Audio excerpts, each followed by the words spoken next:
ओम शांति। आज बाबा के 4/12/2021 के मधुर साकार अनमोल महावाक्य हैं। आज बाबा ने बहुत सुंदर बात बताई है कि सर्व समस्याओं को मिटाने के लिए जो ये पुराना चोला शरीर का भान हमें रहता है, इस पुराने भान को छोड़ देंगे तो सर्व समस्याओं का समाधान हो जाएगा। फिर बाबा ने कहा कि मैं विश्व परिवर्तक हूँ, लेकिन मैं बच्चों के बिना विश्व का परिवर्तन नहीं कर सकता हूँ। इसलिए बच्चों को साथी बना करके विश्व परिवर्तन करता हूँ। इसके साथ साथ बाबा ने कहा बच्चे फर्स्ट क्लास भी हैं, सेकंड क्लास भी, थर्ड क्लास भी, लेकिन बच्चे अपने आप को कहीं थर्ड क्लास समझते नहीं हैं। अगर बाबा नाम लें, 2 दिन पहले भी बाबा ने कहा था, तो जो जितना पुरुषार्थ करते हैं वो भी कम हो जाए। तीसरा बाबा ने कहा कि आप कल्याणकारी हो तो सर्व के प्रति कल्याणकारी की भावना रखनी है। किसी के प्रति भी कोई ऐसी वैसी भावना रख कर के उसकी कल्याण की भावना को तोड़ना नहीं है। हर एक के प्रति अपनी भावनाओं को शुद्ध और पवित्र रखना है, शुभ रखना है। तो सुनते हैं बाबा के मधुर महावाक्य। मीठे बच्चे, देही अभिमान तुम्हें बहुत दुखी करता है, इसलिए देही अभिमानी बनो। देही अभिमानी बनने से ही पापों का बोझा खत्म होगा।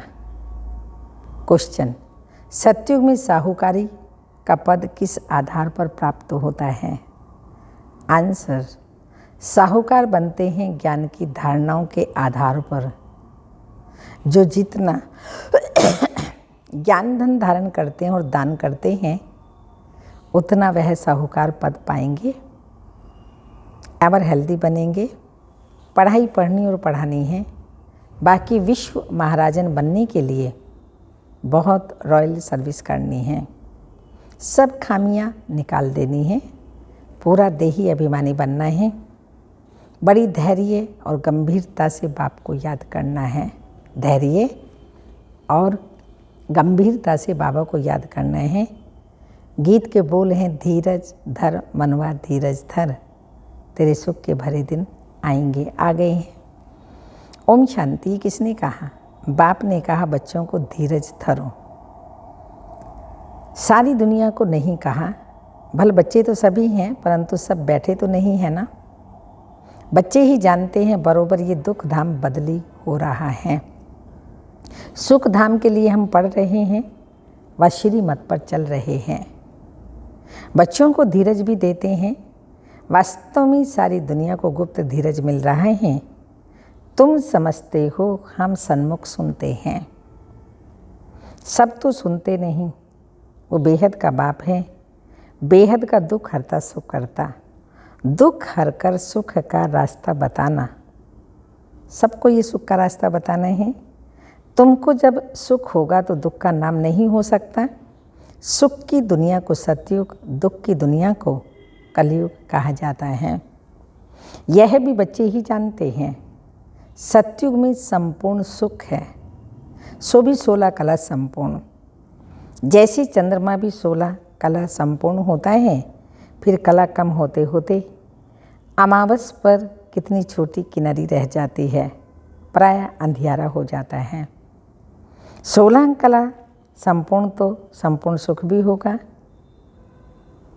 कलयुग में 16 कला अपूर्ण, तो फिर दुख भी होता है।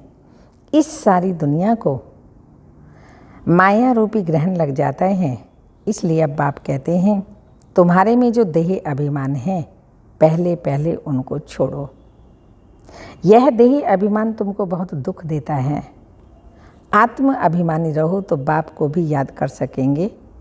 देह अभिमान में रहने से बाप को याद नहीं कर सकते। ये आधा कल्प देह अभिमान है, आधा कल्प का हमारे अंदर भरा पड़ा है। इस अंतिम जन्म में देही अभिमानी बनने से एक तो पापों का बोझा खत्म होगा और फिर 16 कला संपूर्ण सतो प्रधान बनेंगे। बहुत देही अभिमान की बात को भी समझते नहीं हैं। मनुष्य को दुखी करता है देही अभिमान। पीछे और विकार हैं। देही अभिमानी बनने से यह सब विकार छूटते जाएंगे, नहीं तो छूटना मुश्किल है। देही अभिमान की प्रैक्टिस पक्की हो गई तो अपने को देही अभिमानी आत्मा समझते ही नहीं। इसमें सब विकार दान देना पड़े। पहले पहले देह अभिमान को छोड़ना है।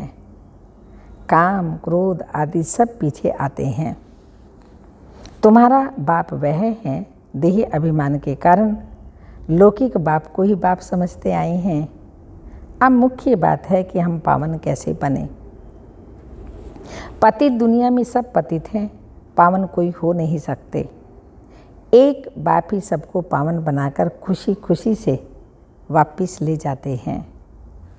अब तुम बच्चों को योग का चिंतन लगा हुआ है, जीते जी मरना है।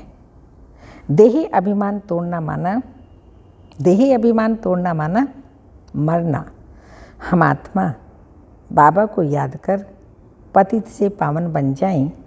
ये पावन बनने की युक्ति बाबा ने ही समझाई थी। कल्प पहले भी समझाई थी, आज भी समझा रहे हैं, अब फिर से समझा रहे हैं, कल्प फिर समझाएंगे।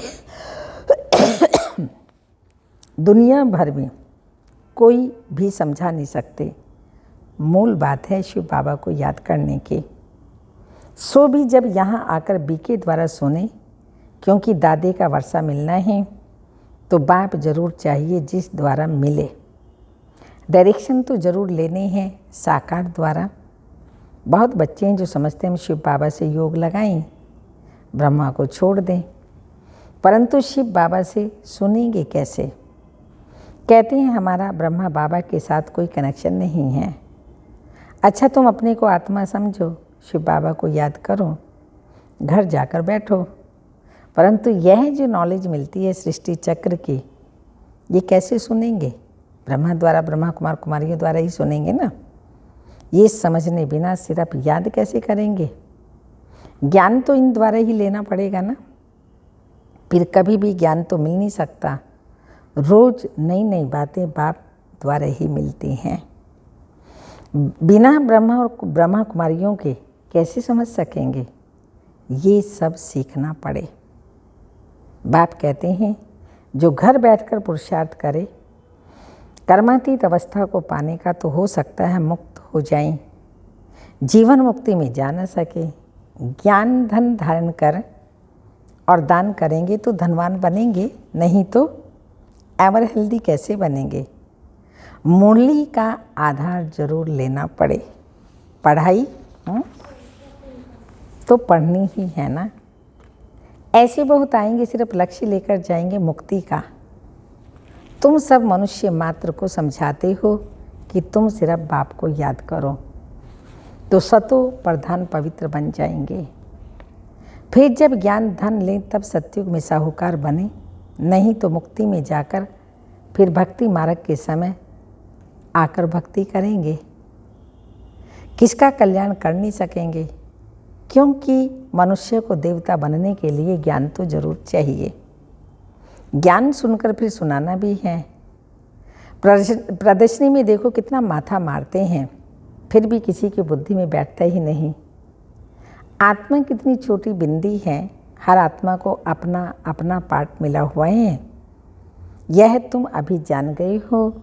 सब मनुष्य मात्र पार्टधारी हैं। ये बना बनाया खेल है। पुरानी दुनिया का विनाश होना ही है। गाया हुआ है राम गयो रावण गयो आदि आदि। कोई भी जाएंगे, परंतु बच्चों को दुख नहीं हो सकता। तुम जानते हो ये बना बनाया ड्रामा है। सब का विनाश तो होना ही है। किंग क्वीन साधु संत सब मरेंगे, फिर कौन बैठ उनकी मिट्टी उठाएंगे? यह तो किसी का नाम बाला करने के लिए कहते हैं।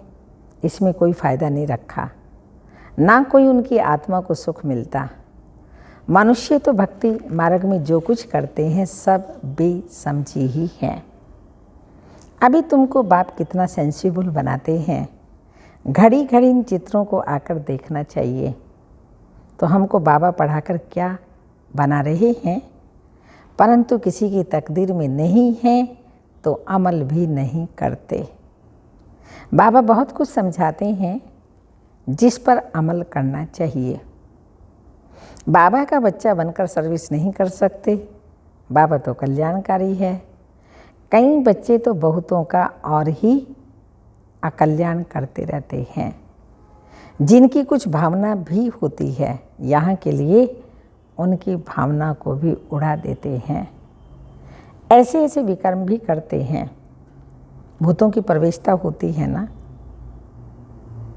इसलिए गायन भी है, सतगुरु का निंदक ठोड़ ना पाए। इसमें बाप दादा दोनों आ जाते हैं। निराकार को तो कोई कुछ कर ना सके, उनको क्या कहेंगे? ये तो भक्ति मार्ग में कह देते हैं, भगवान ही दुख सुख देते हैं आदि आदि। सो भी अज्ञान के कारण ऐसे समझते थे। अब तो बच्चे जानते हैं अज्ञानवश कितना पाप का तिरस्कार करते हैं। ऐसा कोई नहीं जो तमो प्रधान से सतो प्रधान बनाए और ही उल्टी मत देते हैं कि परमात्मा सर्वव्यापी है। मनुष्य कितना मूंझ जाते हैं, तब कहते हैं ब्रह्मा के तन में परमात्मा कैसे आ सकता है? फिर किसके तन में आई?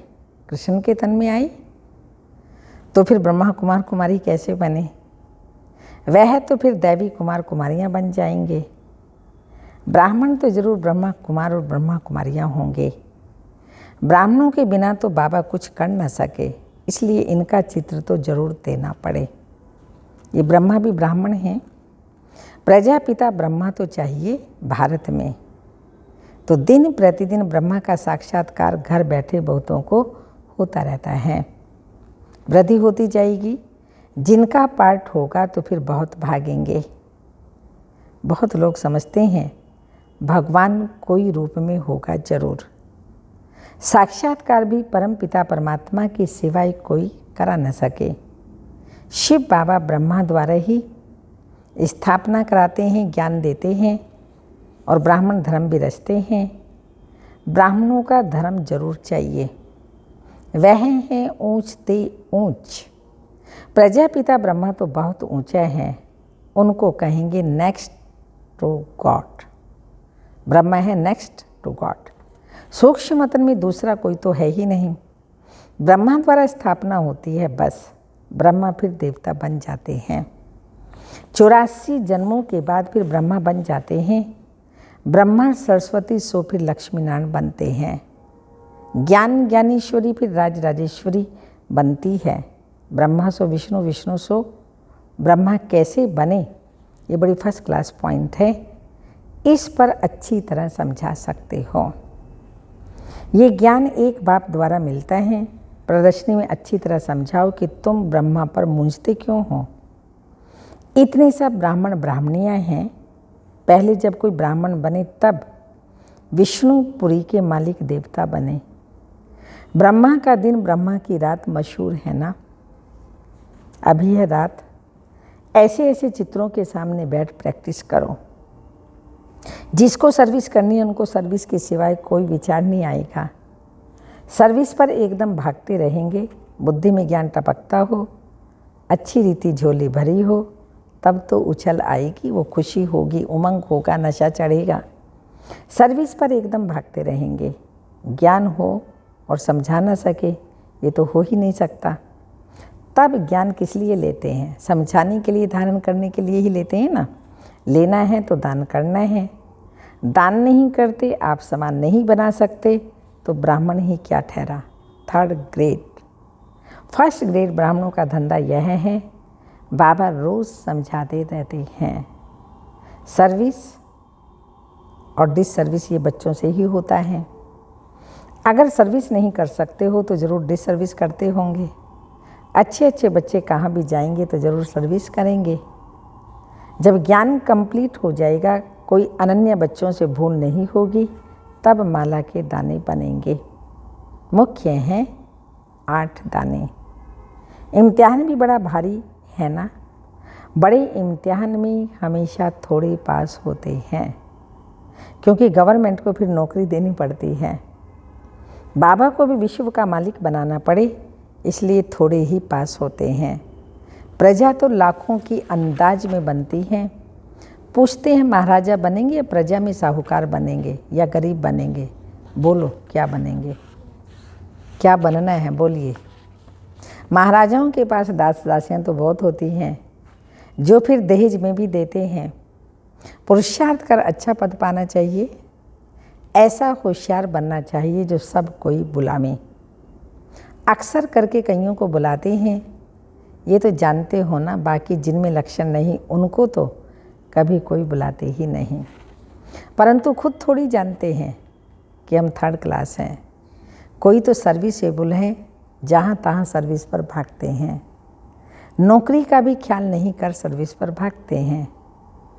कोई तो नौकरी नहीं, नौकरी भी नहीं होती तो सर्विस नहीं करते, शौक नहीं है, गृहचारी में तकदीर में नहीं है, गृहचारी है।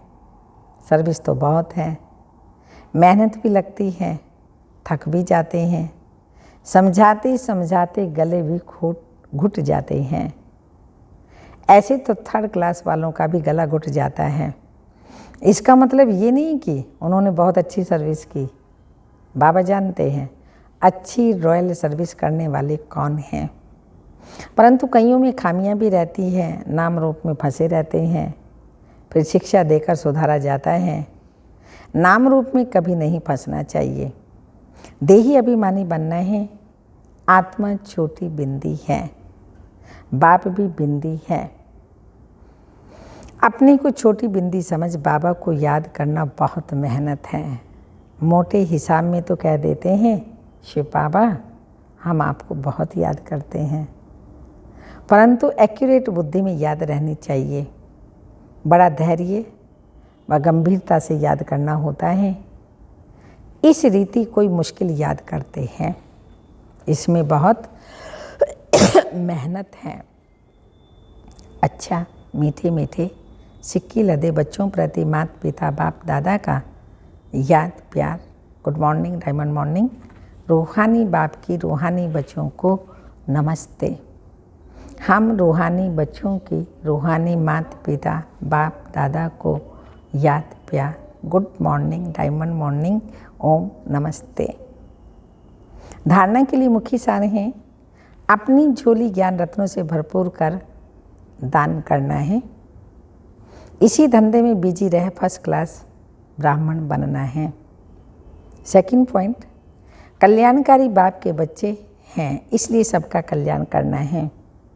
किसी की भावना को तोड़ना, उल्टी मत देना, यह अकल्याण का कर्तव्य कभी नहीं करना है। वरदान, आत्मिक उन्नति के साधन द्वारा सर्व परिस्थितियों पर विजय प्राप्त करने वाले अकाल मूर्त भाव। जैसे शरीर निर्वाह के लिए अनेक साधन अपनाते हो, ऐसे आत्मिक उन्नति के भी साधन अपनाओ। इसके लिए सदा अकाल मूर्त स्थिति में स्थित होने का अभ्यास करो। जो स्वयं को अकाल मूर्त आत्मा समझकर चलते हो, अकाली मृत्यु से, अकाल से, सर्व समस्याओं से बच जाते हैं। मानसिक चिंताएं, मानसिक परिस्थितियों को हटाने के लिए सिर्फ अपने पुराने शरीर के भान को मिटाते जाओ। स्लोगन, कोई भी बात जो बार बार फेल करता है वो फाइनल में फेल हो जाता है। कोई भी बात जो बार बार फेल करता है वो फाइनल में फेल हो जाता है। आज की तपस्या की पॉइंट है, कर्मातीत स्थिति को प्राप्त करने के लिए सदा साक्षी बन कार्य करो। साक्षी अर्थात सदा न्यारी और प्यारी स्थिति में रहकर कर्म करने वाली।